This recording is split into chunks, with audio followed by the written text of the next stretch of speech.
Deep underground the Jelly Belly factory, BB is in her secret laboratory creating the weird and wild flavors of Bean Boozled. I've done it again! Is it pomegranate or old bandage? Dare to compare. Bean Boozled, 6th edition. Are you brave enough? Looking for a fun way to win up to 25 times your money this basketball season? Test your skills on Prize Picks, the most exciting way to play daily fantasy sports. Just select 2 or more players, pick more or less on their projection for a wide variety of stats, and place your entry.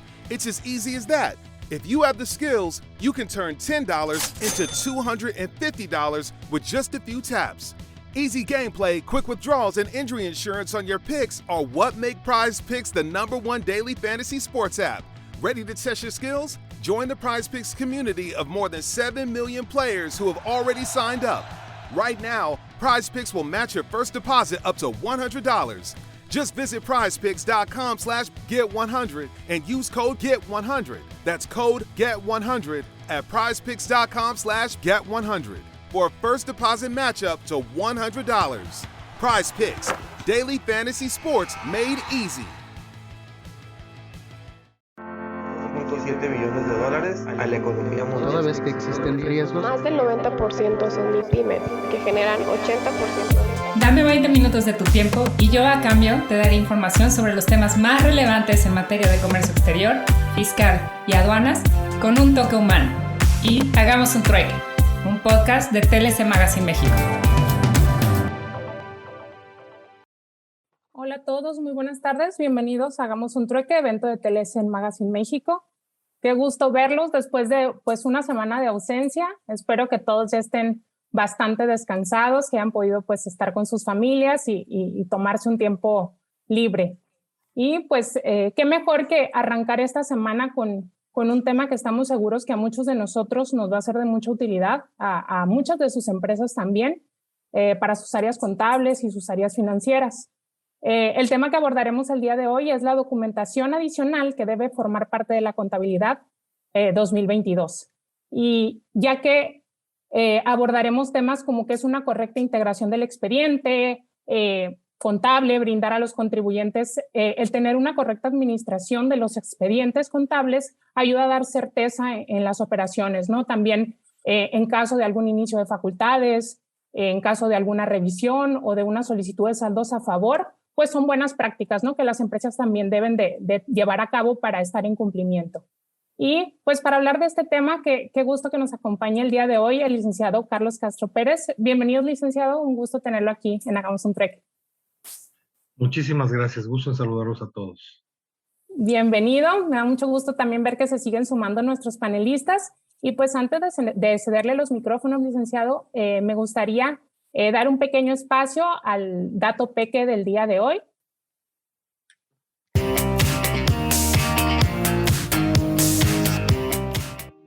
el dato peque del trueque del día de hoy. Devoluciones automáticas. Para todas aquellas personas físicas que presenten su declaración anual correspondiente al ejercicio fiscal 2021, existe la facilidad del sistema automático de devoluciones, siempre y cuando optes por esta facilidad hasta antes del 31 de julio del 2022. Y para optar por esta facilidad es importante que tomes en cuenta lo siguiente. Primero, que envíes la declaración de forma electrónica, ya sea con contraseña o con e-firma. Segundo, que el importe a solicitar en devoluciones automáticas sea menor a 150,000 pesos. Tercero, que en la declaración señales claramente que vas a optar por este tipo de devolución. Cuarto, que confirmes el número de cuenta clave bancaria en la que desees que te realicen el depósito de la devolución. Es muy importante que ese número de cuenta sea de la persona física que presente la declaración. ¿Y quiénes se van a exceptuar de las devoluciones automáticas? Bueno, pues cuando el saldo a favor sea mayor a 150,000 pesos, la devolución se va a tener que solicitar de manera manual. Cuando el contribuyente presente su declaración con contraseña y esté obligado a presentarla con e-firma. Cuando presente la declaración anual fuera de la fecha del 31 de julio del 2022. Y cuando el domicilio fiscal de la persona que se encuentre solicitando la devolución esté como no localizado, o en su caso, que esa persona física se encuentre suspendida en el padrón del RFC. Es importante de que en caso de que tú optes por compensación, y se desee obtener la devolución, sí se puede solicitar, pero a través de una declaración complementaria, y siempre y cuando no se exceda de la fecha del 31 de julio del 2022. Las devoluciones automáticas aproximadamente duran entre 2 semanas a 3 semanas en reflejarse en la cuenta bancaria que se proporcionó. Y el fundamento de estas devoluciones automáticas lo vamos a encontrar en el artículo 22 del Código Fiscal de la Federación, en la Resolución Miscelánea Fiscal para 2022 en la regla 2.3.2 y en el comunicado que recientemente salió, comunicado del SAT 021-2022. Síguenos, suscríbete a nuestro canal para que sigas teniendo esta información en tiempo real.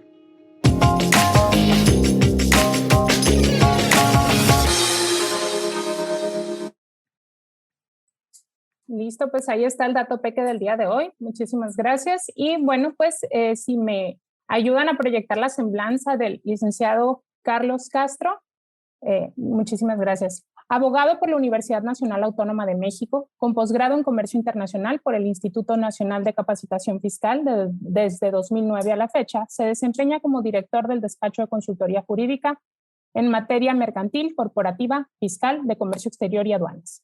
También vicepresidente en asuntos fiscales y aduaneras y de comercio exterior de la Cámara Nacional de la Industria de la Transformación, Delegación Reynosa.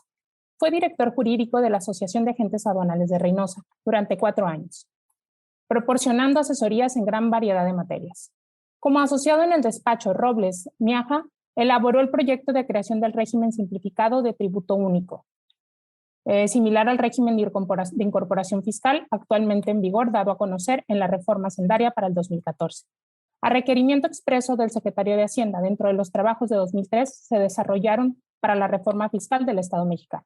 De igual forma, ha trabajado en instituciones y empresas tales como Fonatur, Grupo Modelo, BBVA Bancomer, Mexicana de Aviación, Banorte, el Sistema de Administración y Enajenación de Bienes, la Corporación Interamericana de Entretenimiento o la Comisión Nacional Bancaria y de Valores. Fue nombrado representante de la Administración General de Aduanas en el Comité Nacional de Normalización del Comité de Importadores de Autos Usados en la Comisión Intersecretarial para el Autotransporte de Carga y en los comités de facilitación aduanera y en la Comisión Interamericana para el Combate de Contrabando de Tabaco y Cigarrillos. A partir del año de 1996, fue registrado ante el Instituto Nacional de Capacitación Fiscal como expositor, experto en materia de regulaciones y restricciones no arancelarias. Durante el año de 2002, prestó sus servicios profesionales como director jurídico y de operaciones dentro de la empresa Grosvenor México SADCB. Prestó durante 12 años sus servicios en la Administración General de Aduanas, desempeñando distintos cargos.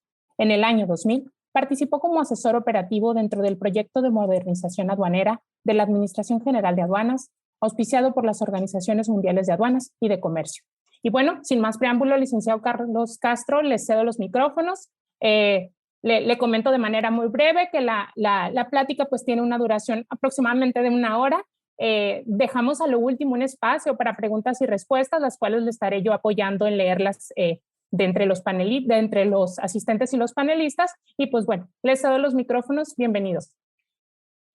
Muchísimas gracias a todos. Muy buenas tardes. Es un placer y un honor estar con ustedes compartiendo temas de actualidad. Ya está la presentación en pantalla. Nada más déjenme ponerla en grande.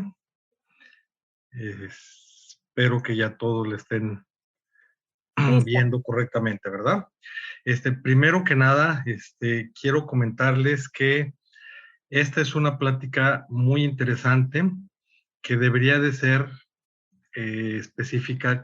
específicamente para contadores, pero vamos a tratar de hacerla de una manera más amena para que no sea tan técnica, y también podría ser una charla exclusivamente para abogados, pero también vamos a tratar de hacerla como una introducción para no abogados, para que todos podamos entender. Dicho lo cual, pues entramos en materia. Vamos a dar como preámbulo, como introducción, el concepto de la contabilidad. Y para entrar en materia, pues es importante decirles que este tema y que esta forma de llevar a cabo los negocios y determinar los resultados de las negociaciones, pues viene desde muchísimo atrás en nuestra historia.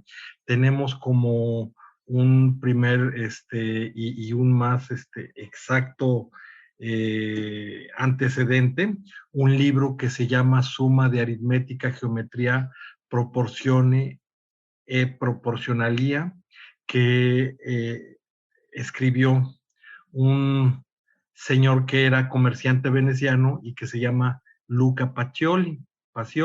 Esto fue en el año de 1494. En su capítulo quinto, lo interesante de mencionar es que ya estableció el origen del haber y el deber como el procedimiento y como la forma en la que los comerciantes llevan su negociación y llevan y consolidan toda su información. Y este principio del deber y haber en la actualidad y desde esos entonces es el que seguimos aplicando para llevar la contabilidad en todas las empresas y también para las personas físicas. Ahora, al hablar de contabilidad, pues generalmente todos nos referimos a la obligación de pagar los impuestos, todos nos referimos a determinar cuál fue la utilidad y a determinar si tuvimos alguna pérdida, a determinar qué cantidad de lo que nosotros ganamos vamos a pagarle al fisco. Y entonces lo podemos ver desde un punto de vista como una ciencia, porque se basa en conocimientos, una técnica, un sistema de información, una tecnología social en la actualidad. ¿Por qué? Porque a través del análisis de esta información, incluso a nivel nacional, a nivel regional y a nivel internacional, podemos saber cómo está nuestro comercio con otros países, cómo están funcionando o no funcionando las economías de nuestros países, y en base a toda esta recopilación de información y de datos, los gobiernos y las empresas pueden tomar determinaciones sobre el destino que van a tener las empresas. Y generalmente nosotros, los ciudadanos comunes, al hablar de contabilidad, pues siempre nos estamos refiriendo a una obligación, a la obligación de pagar los impuestos por los ingresos que recibimos al trabajar y llevar a cabo servicios en nuestro país. En general, vamos a dejar como mención que la contabilidad es una disciplina que permite reflejar las actividades económicas de una empresa, basada en los principios de contabilidad generalmente aceptados. Y aquí también, como ya lo habíamos platicado en anteriores ocasiones, es importante mencionarles que te debemos de tener en cuenta y te debemos de tener en la cabeza que el principal objetivo que nosotros tenemos al constituir una sociedad es la de obtener un ingreso derivado de un ejercicio de nuestra libertad de actividad, de nuestra libertad de dedicarnos a cualquier actividad o profesión que sea lícita. Entonces, el objetivo de toda empresa, recuerden, es generar un ingreso. Y esa forma de generar el ingreso, nosotros la vamos a determinar, pero nos vamos a ayudar de herramientas como son la contabilidad para llevar todo el proceso y determinar si efectivamente estamos teniendo alguna ganancia o estamos manejando alguna pérdida. Ahora, partiendo de esa introducción del concepto de la contabilidad, es importante mencionarles que desde siempre en México, por contabilidad, la autoridad fiscal ha determinado que son los libros, los sistemas, los registros contables, papeles de trabajo, incluidos estados de cuenta, las cuentas especiales, los libros y registros sociales como el libro de socios y accionistas, el libro de acciones, como las actas de asambleas, también el control de inventarios y los métodos de valoración de las mercancías y materias primas, partes, componentes y productos terminados que tenemos en nuestras instalaciones. discos, cintas, cualquier otro medio procesable de almacenamiento de datos, o sea, mi computadora, además del sistema que yo utilizo para llevar a cabo mi contabilidad y para facturar. Dice los equipos o sistemas electrónicos de registro fiscal y sus respectivos registros. Y dice, además, toda la demás documentación comprobatoria de los asientos respectivos, los papelitos que conforman el expediente, por ejemplo, de comercio exterior, ya sea de una operación de importación o de una operación de exportación. Y en general, toda la documentación e información relacionada con el cumplimiento de disposiciones fiscales. Aquí, de repente, nos damos cuenta que por contabilidad llevamos y tenemos la obligación de mantener y de tener a disposición de la autoridad una serie de documentos. Y acuérdense que también ya lo habíamos mencionado con anterioridad. Hoy por hoy la autoridad está buscando que nosotros le demostremos la materialidad de las operaciones.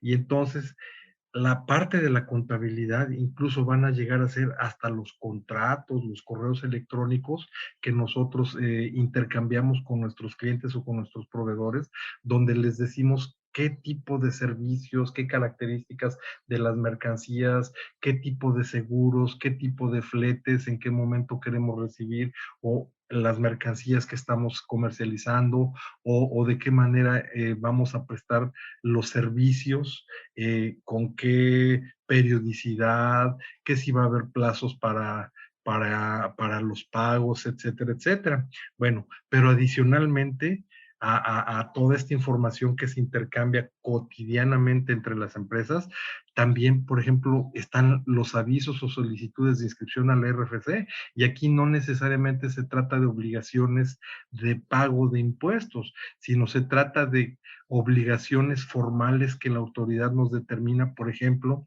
la obligación de informar los nombres RFCs de nuestros socios o accionistas, los nombres RFCs de los representantes legales del Consejo de Administración o del Administrador Único, y tener toda la documentación de soporte. Es decir, que si nosotros en determinado momento decimos que una sociedad está constituida por 5 socios, pues tenemos que tener la información de cuáles son esos socios y tenemos que tener la base donde está establecida esa sociedad. ¿Y cuál es esa base? Pues el acta constitutiva, y el acta constitutiva, para que surta sus efectos, además de que debe de ser otorgada ante un fedatario público, debe de estar inscrita en el registro público de la propiedad y del comercio.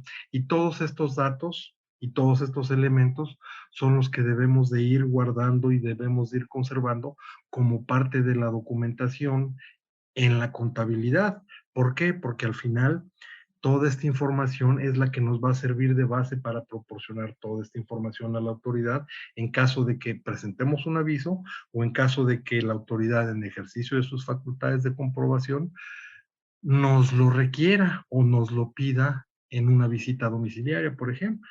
Y entonces, adicionalmente, ya estamos viendo que no solo es la documentación que nos sirve de base para determinar el pago de impuestos y para determinar si tuvimos utilidades o no, sino una serie de documentación, incluso, por ejemplo, aquí en el último punto está mencionado los estados de cuenta bancarios y las conciliaciones, depósitos, incluyendo cuentas de inversiones, tarjetas de crédito, y llegan incluso hasta mencionar hasta las tarjetas que se utilizan como vales de despensa para los trabajadores.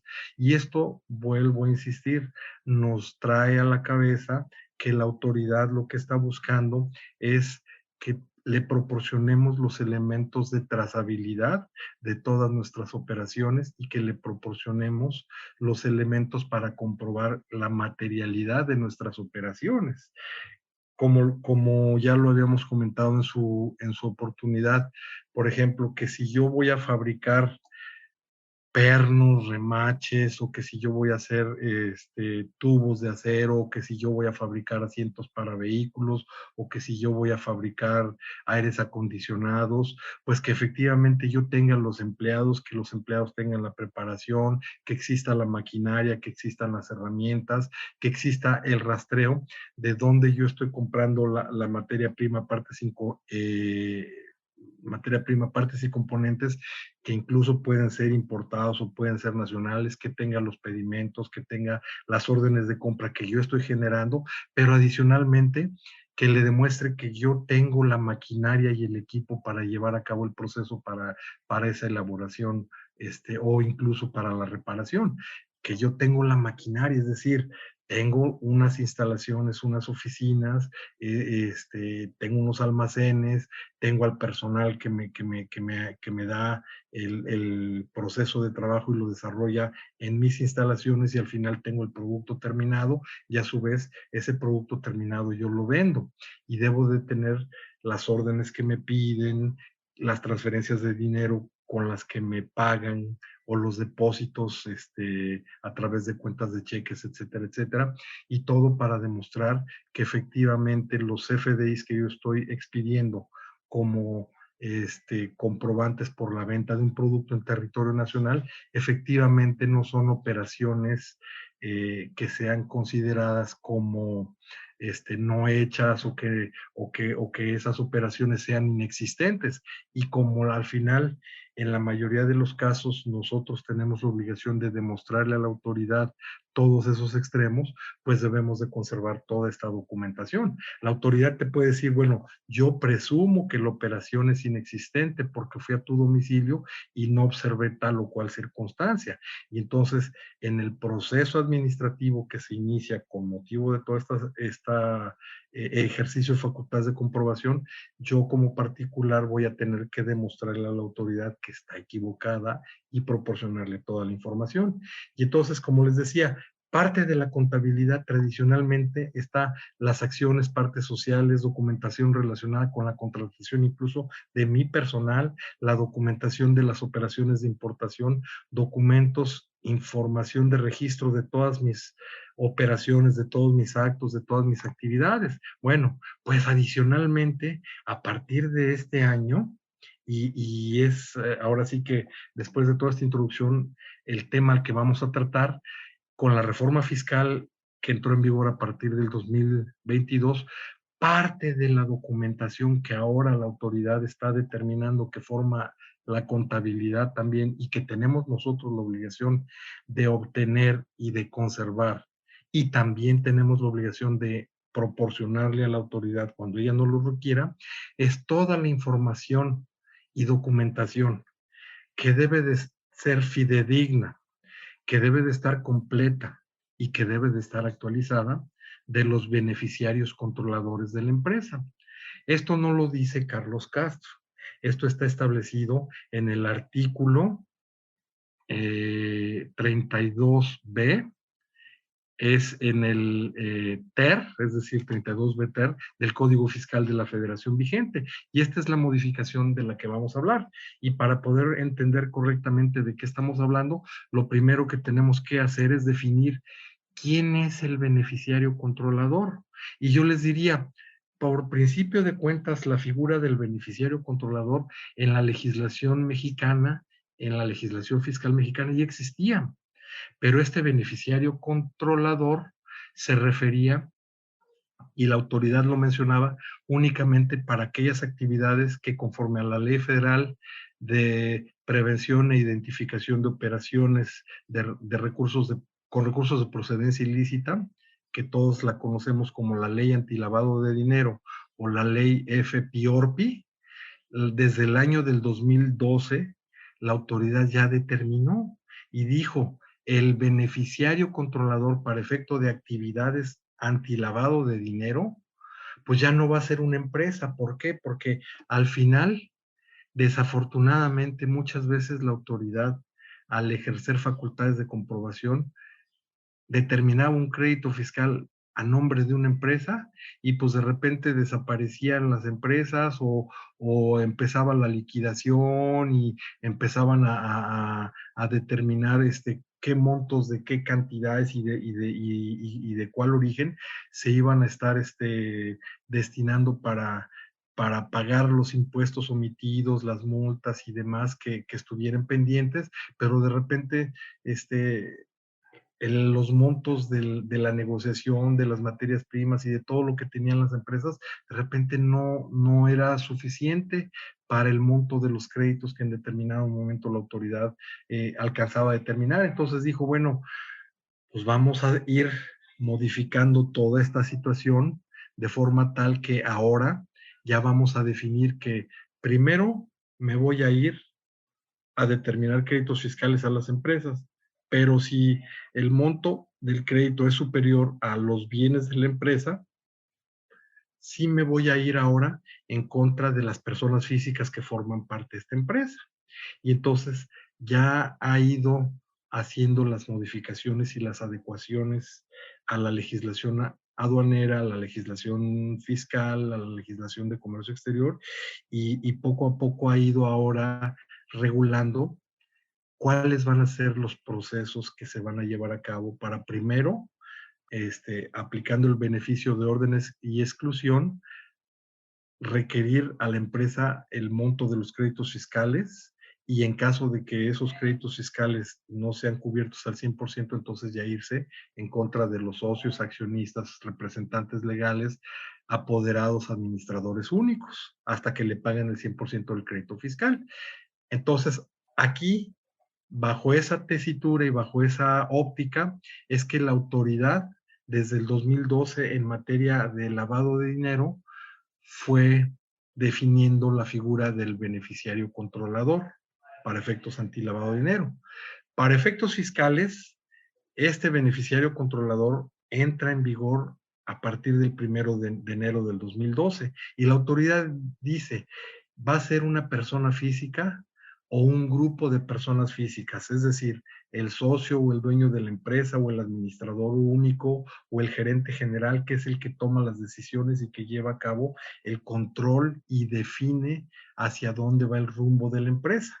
Y te dice, esto insisto, está establecido en el Código Fiscal, no lo dice Carlos Castro, dice, es la persona física o grupo de personas físicas que directamente o por medio de otras u otras personas o de cualquier acto jurídico obtiene el beneficio derivado de su participación en una persona moral.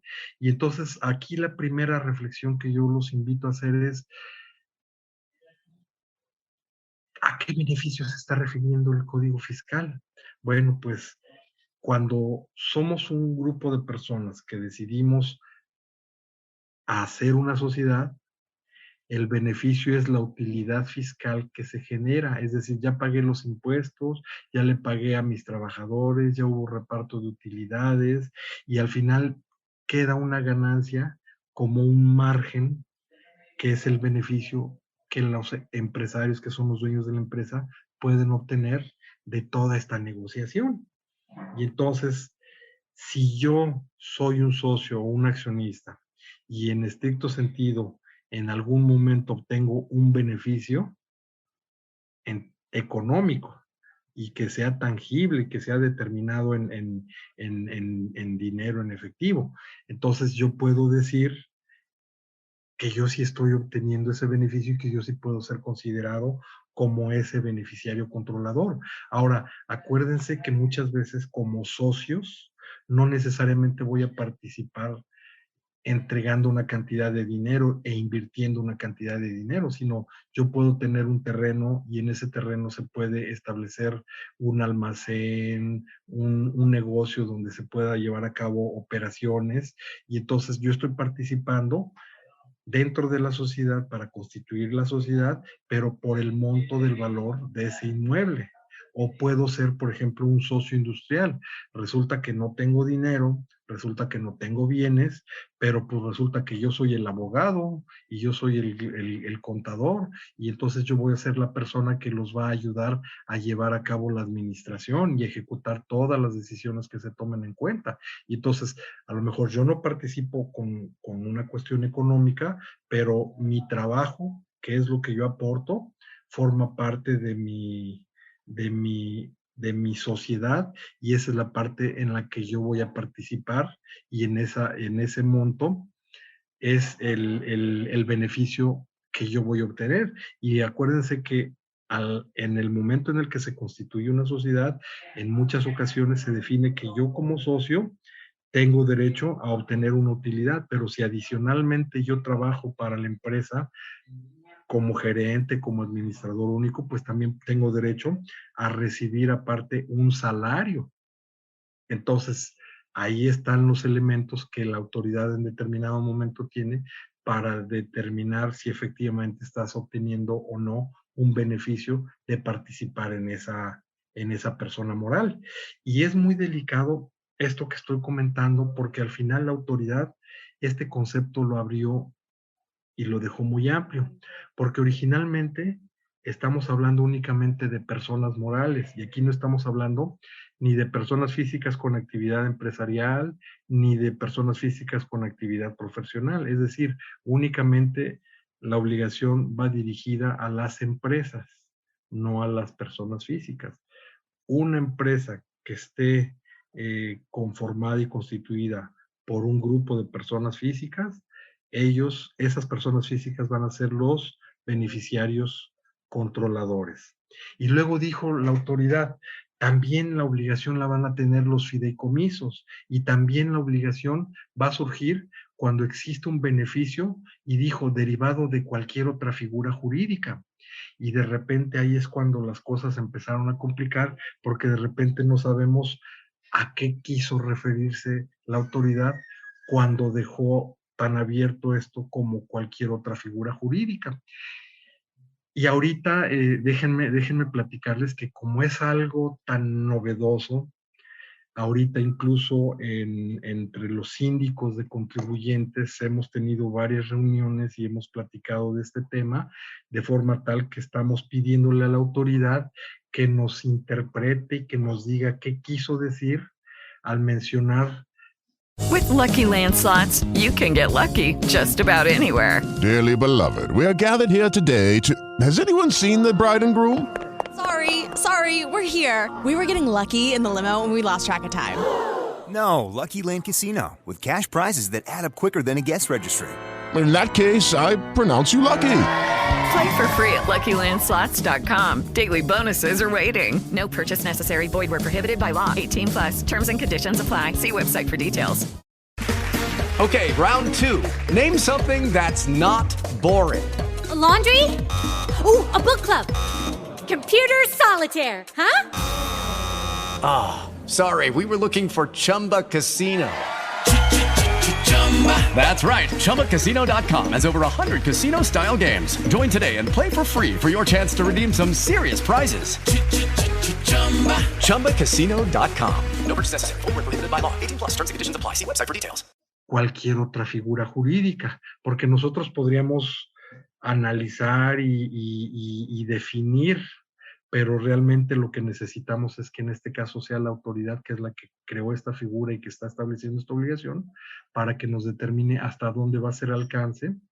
Porque, por ejemplo, si yo soy abogado, yo soy contador, y resulta que yo participo y asesoro a un grupo de personas para que formen una empresa antes de que vayan con el notario público, pues aquí pareciera ser que por el simple hecho de yo asesorarlos para que se asocien y formen pues una cooperativa, una empresa, pues yo ya también estoy obligado a identificar y a guardar la documentación de los beneficiarios controladores. Entonces, hasta ahorita vamos a dejarlo en el sentido de que la obligación va para las personas morales y para los fideicomisos, y que estamos pendientes de que la autoridad nos defina a qué otras figuras jurídicas se está refiriendo de donde podría surgir la obligación de identificar este beneficiario controlador. Y luego, algo que debemos de no perder de vista es lo siguiente. En este artículo, la autoridad nos definió qué es el beneficiario controlador y nos dijo, si no existe la definición de cuáles son las personas físicas conforme a la fracción primera, nos vamos a tener que ir a analizar la fracción segunda, que dice que son aquellas personas físicas que directa o indirectamente o de forma contingente ejercen el control de la persona moral. Y luego nos definió, se entiende que existe ese control cuando se imponen las decisiones en asambleas generales de accionistas, socios u órganos equivalentes, donde se puede nombrar o destituir la mayoría de los consejeros, de los administradores o sus equivalentes. Entonces, de repente dices, bueno, pues no es cualquier socio, sino tiene que ser un socio que tenga el suficiente peso en la empresa que pueda tomar decisiones. Entonces, acuérdense que a lo mejor en las empresas que conocemos, pues son 4 o 5 personas las que forman los socios, pero hay unas empresas grandísimas que hay cientos, si no miles de socios y que en determinado momento, a lo mejor como grupo puedan tomar ciertas decisiones al momento de hacer una votación en una asamblea. Y a eso se refiere este numeral. Luego dice, si no puedo definir al beneficiario bajo este criterio, el siguiente criterio va a ser aquellas personas que puedan mantener la titularidad de los derechos, ya sea de manera directa o de manera indirecta, y que puedan ejercer el voto, pero dijo, respecto de más del 15% del capital social. Eso quiere decir que 15.1 ya se considera como beneficiario controlador.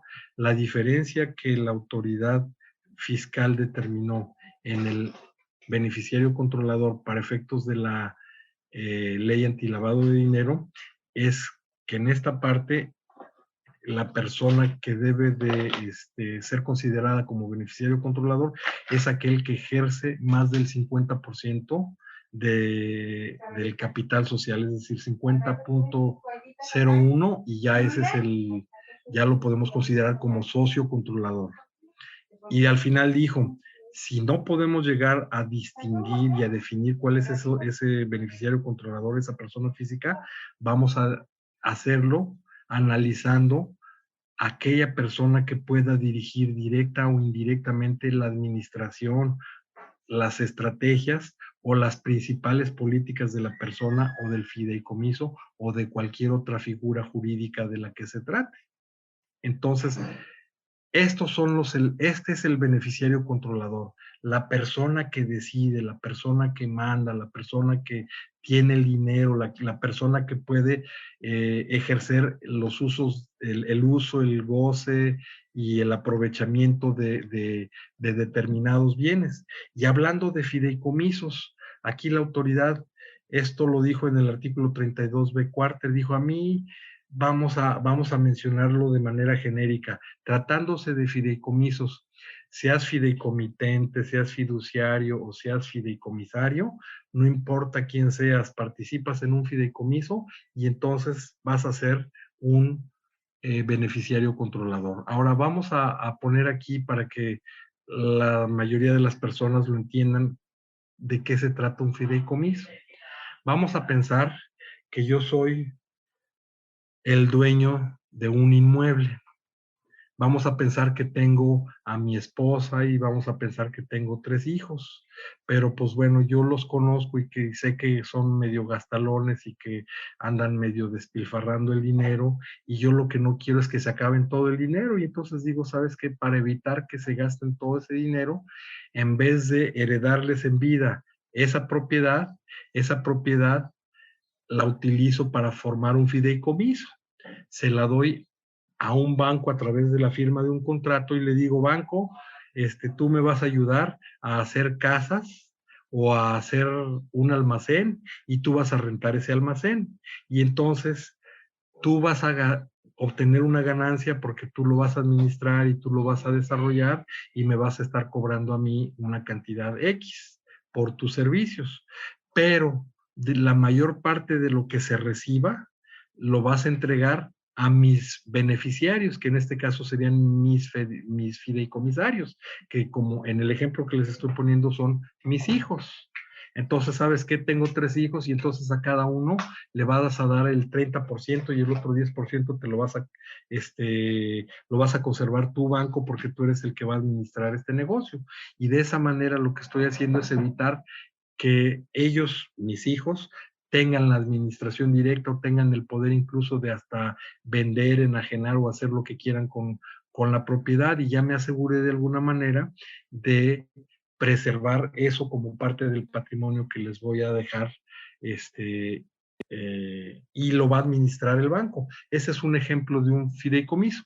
Pero bueno, olvidémonos de este ejemplo y concentrémonos en que la obligación de definir a los beneficiarios controladores hoy por hoy es para las empresas, para las personas morales. Y aquí está lo que les comentaba del beneficiario controlador para efectos de la ley antilavado de dinero. En la fracción segunda, en el inciso B, estamos hablando del artículo 2, fracción tercera de la ley antilavado de dinero, lo que dice mantener la titularidad de los derechos que de manera directa o indirecta pueda ejercer el voto del más del 50% del capital social, lo que les comentaba. Pero bueno, insisto, ahora, la propia autoridad dijo que si no existe la forma de comprobar y de tener esa cadena de mando o esa cadena de titularidad, la autoridad ya en una regla que es la 28120 de la resolución miscelánea fiscal nos dijo, pues yo no voy a batallar porque si no me puedes demostrar esa cadena de titularidad, de todas maneras el beneficiario controlador va a ser una persona física, pero en este caso la persona física va a ser la que ocupe el cargo del administrador único o su equivalente. Y si no es el administrador único, si es un consejo de administración, pues será cada miembro del consejo de administración. Y entonces, de repente aquí nos volvemos a encontrar con una situación porque resulta que generalmente en el consejo de administración, pues hay muchas personas que están involucradas, que puede ser el presidente, el secretario, el prosecretario, el tesorero, el comisario y los consejeros. Y luego puede haber vicepresidentes.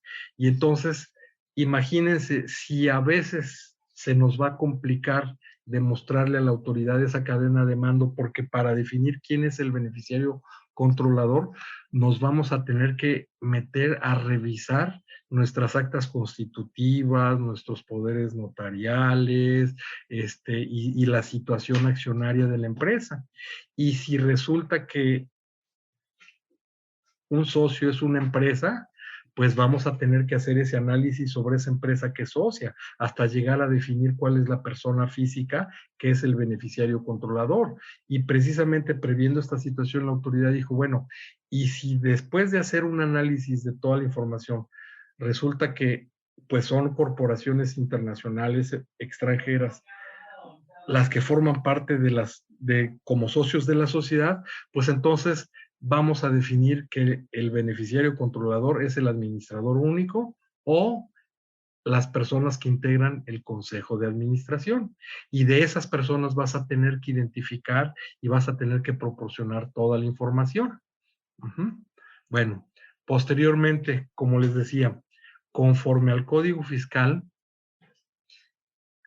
quienes están obligados exclusivamente son las personas morales, es decir, las empresas, los fideicomisos, ya seas fiduciario, fideicomitente, fideicomisario, y también determinó que la obligación iba a ser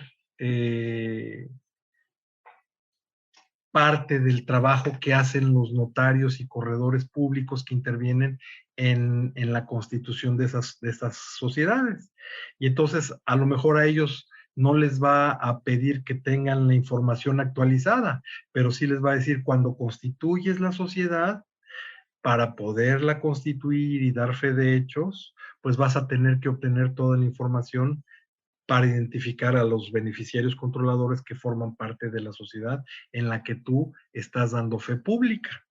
Y luego, ¿qué creen? También en determinado momento dijo, otras empresas a las que van a tener obligación van a ser las empresas que prestan servicios financieros. Es decir, todos los bancos, casas de cambio, casas de bolsa, ellos te van a otorgar un crédito, ellos te van a dar una línea de crédito, ellos te van a fondear un proyecto y para podértelo fondear, ellos también van a estar obligados a identificar quiénes son esos beneficiarios controladores de las empresas a las que les están otorgando esos créditos. Entonces, ¿quiénes tienen la obligación? Las empresas, los fideicomisos y las instituciones financieras que integran el sistema financiero. Ahora, fíjense, ¿en qué consiste la nueva obligación? De repente seguimos, les sigo recordando que se trata de documentación e información que a partir del 1 de enero del 2022 forma parte de la contabilidad y la debemos de tener y guardar y conservar durante el plazo de 5 años. Pero en el caso de la información del beneficiario controlador, además existe la obligación de que esa información en el momento en el que se actualice, nosotros vamos a tener que integrar la documentación y vamos a tener que establecer mecanismos y procedimientos para que esa información esté permanentemente actualizada.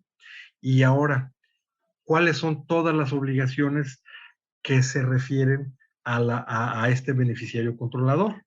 Lo primero que dijo, existe la obligación de identificar y dice, incluyendo la información relativa a la cadena de titularidad, el control. Y por cadena de titularidad o por cadena de control me refiero a toda la situación accionaria de la empresa, a definir quiénes son esos socios, quiénes son los accionistas. Y sabemos que a veces esto cambia constantemente. Muchas empresas para capitalizarse, para llevar nuevos proyectos, aprueban la modificación de sus estatutos para incluir a nuevos socios y esos nuevos socios aportan un capital y forman parte de la sociedad.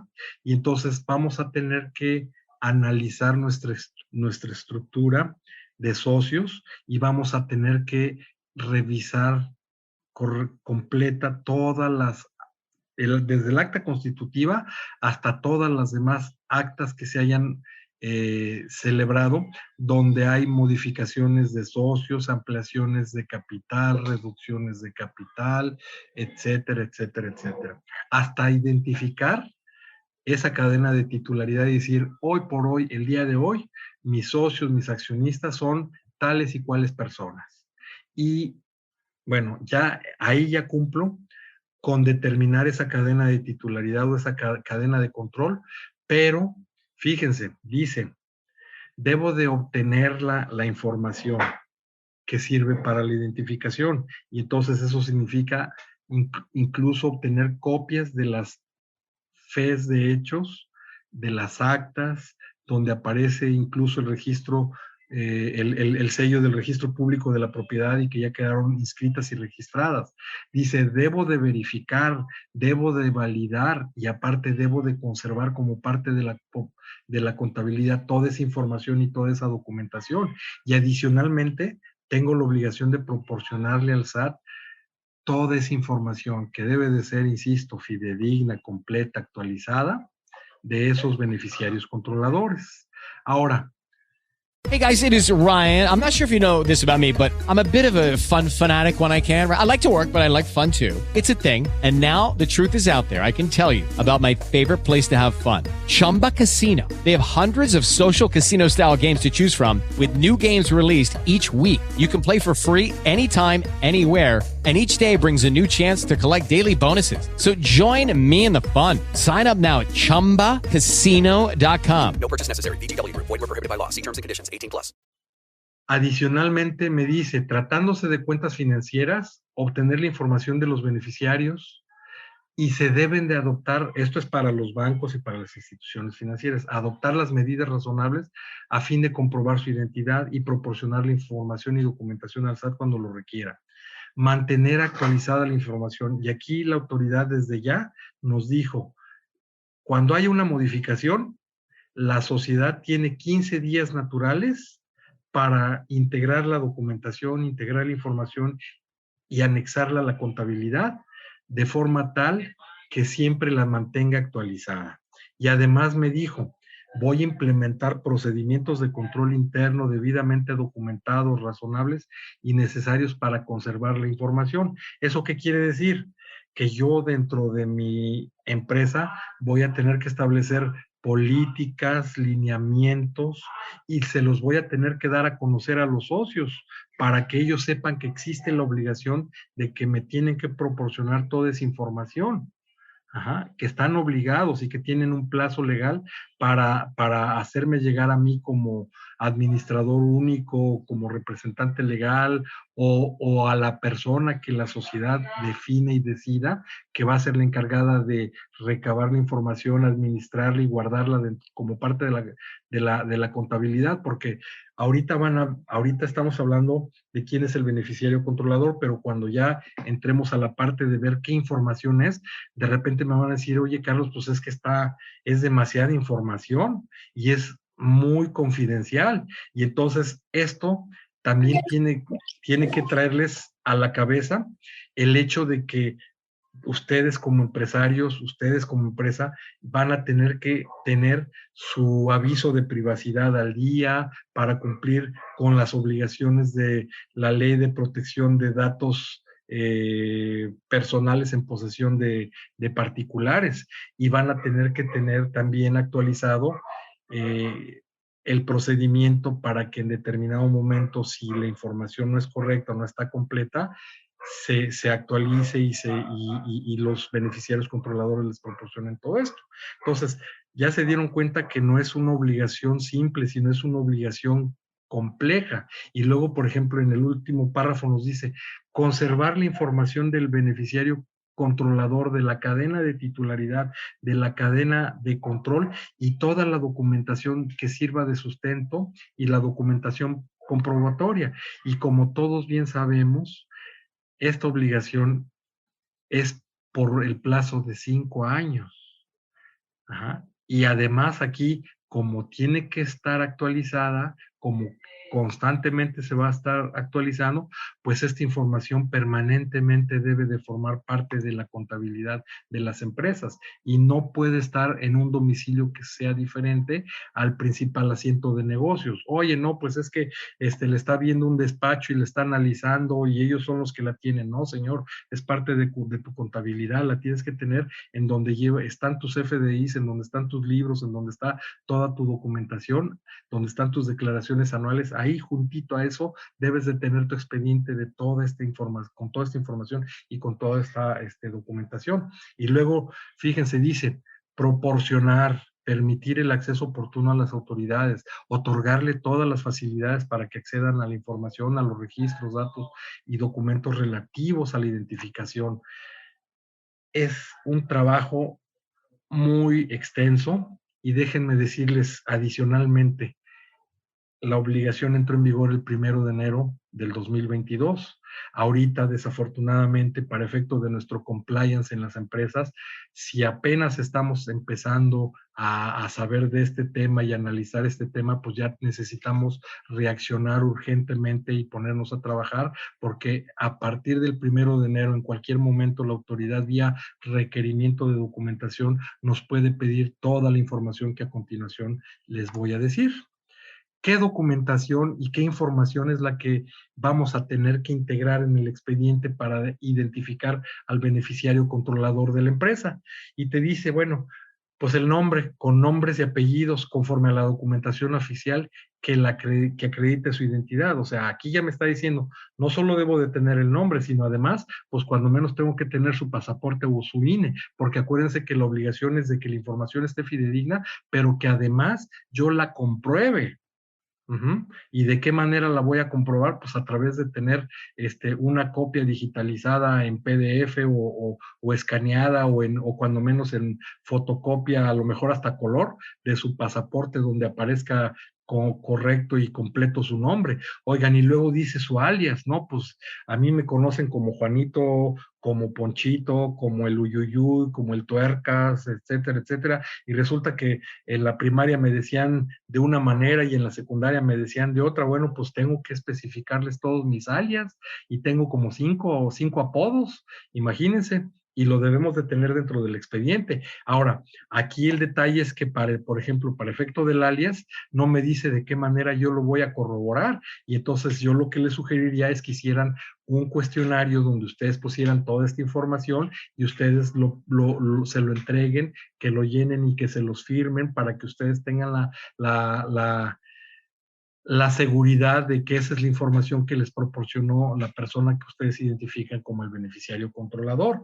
Fecha de nacimiento y en su caso fecha de defunción, o sea, incluso si ya dejó de ser socio o si ya falleció y ya se liquidó o se heredó la parte social que él representaba y ya la tiene otra persona, pues tengo que tener hasta el acta de defunción y el acta de nacimiento para verificar que efectivamente me está dando esa información correcta y yo la tengo exacta.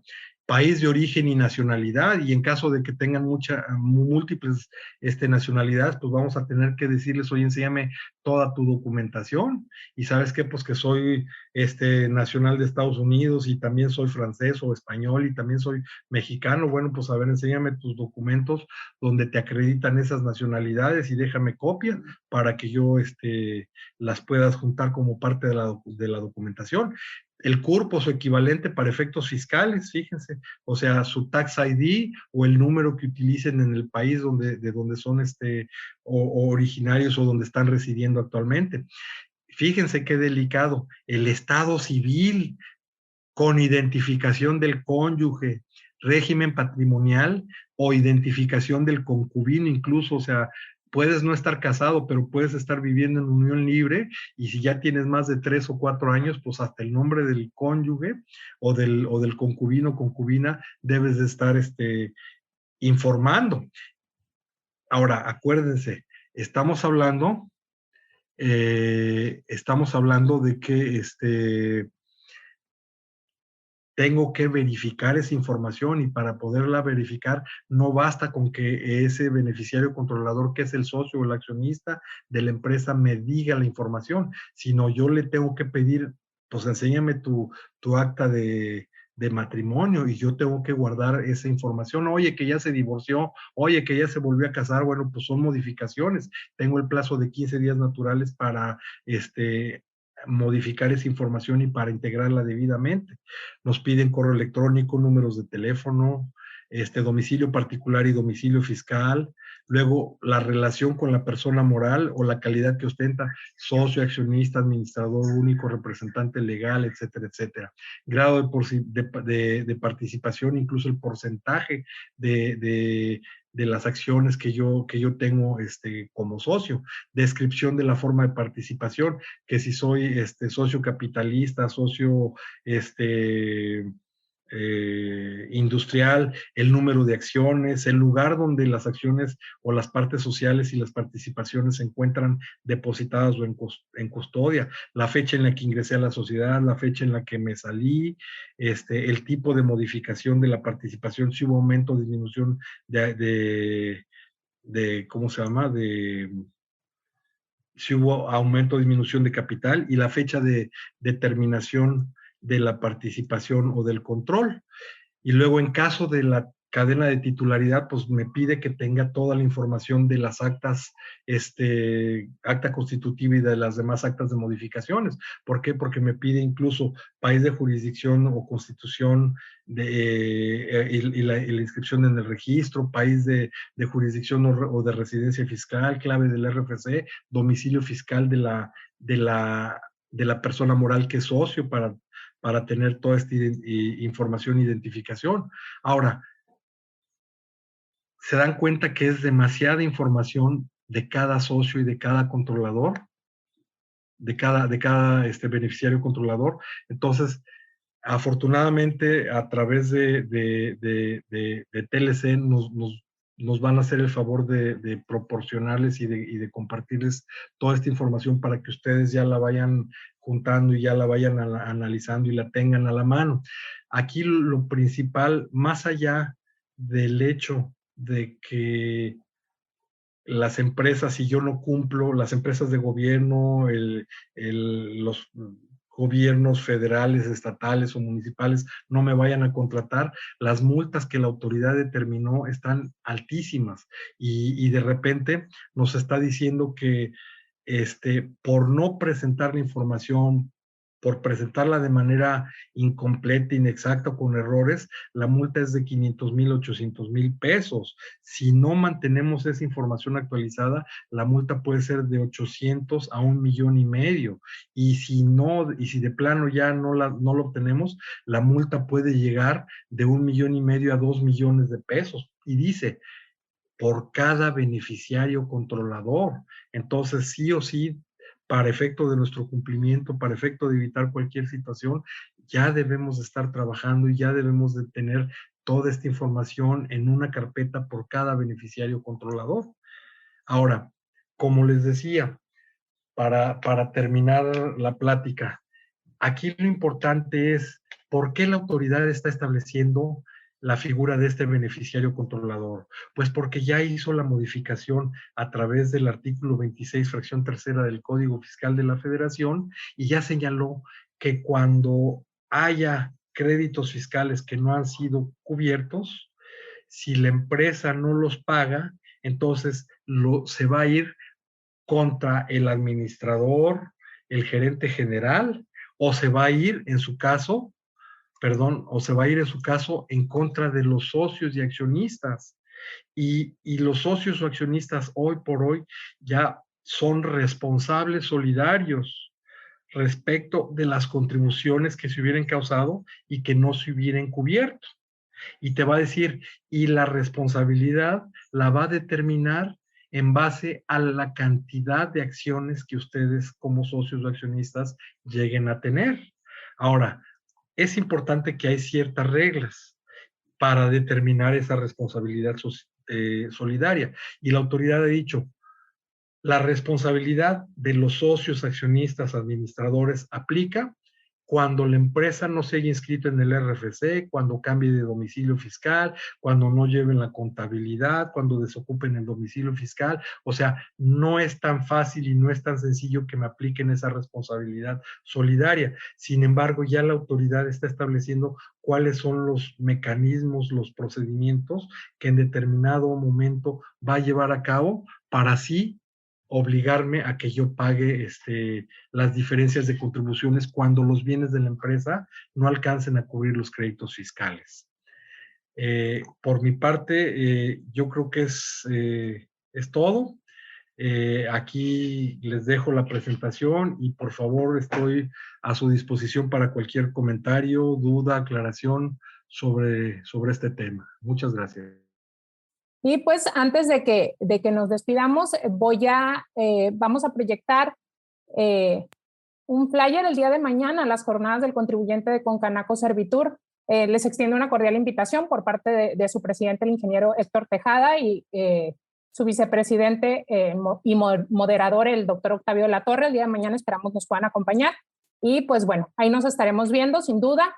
Y adicionalmente, me gustaría dar lectura, licenciado Carlos Castro, a su reconocimiento por participar el día de hoy en Hagamos un Trueque. Hagamos un Trueque otorga el presente reconocimiento al licenciado Carlos Castro Pérez por hacer un trueque en la plática virtual con el tema Documentación adicional que forma la contabilidad 2022. El día de hoy, 18 de abril, firmado por nuestro presidente, el doctor Octavio de la Torre, y nuestra anfitriona, la licenciada Daniela Martínez. Muchísimas gracias nuevamente y pues un gusto verlos a todos, un gusto tenerlo aquí. Muchas gracias y quedo pendiente para cualquier duda o comentario. Gracias. Hemos llegado al final del trueque de hoy. Muchas gracias por acompañarnos. Esto fue Hagamos un Trueque vía Zoom, un evento de TLC Magazine México. Si te gustó esta plática, no olvides compartir cada evento con tus contactos, para que así continuemos esparciendo conocimiento y nos mantengamos actualizados. Encuentra todas nuestras pláticas a través de nuestra plataforma de educación en línea ingresando a www.tlcmagazinemexico.com.mx en la sección de cursos, donde podrás verlas nuevamente sin costo. Si estás interesado en algún tema específico, envíanos un mensaje a través de las redes sociales de TLC Magazine México y buscaremos un experto que pueda aclarar tus dudas. Esto fue Hagamos un Trueque. With Lucky Land Slots, you can get lucky just about anywhere. Dearly beloved, we are gathered here today to... Has anyone seen the bride and groom? Sorry, we're here. We were getting lucky in the limo and we lost track of time. No, Lucky Land Casino, with cash prizes that add up quicker than a guest registry. In that case, I pronounce you lucky. Play for free at LuckyLandSlots.com. Daily bonuses are waiting. No purchase necessary. Void where prohibited by law. 18+. Terms and conditions apply. See website for details. Every day, my employees get scam emails. I wanted to protect my business and clients, so I checked out CISA's Secure Our World. They've got 4 simple ways we can protect our businesses from online threats. Learn more at CISA.gov/Secure Our World.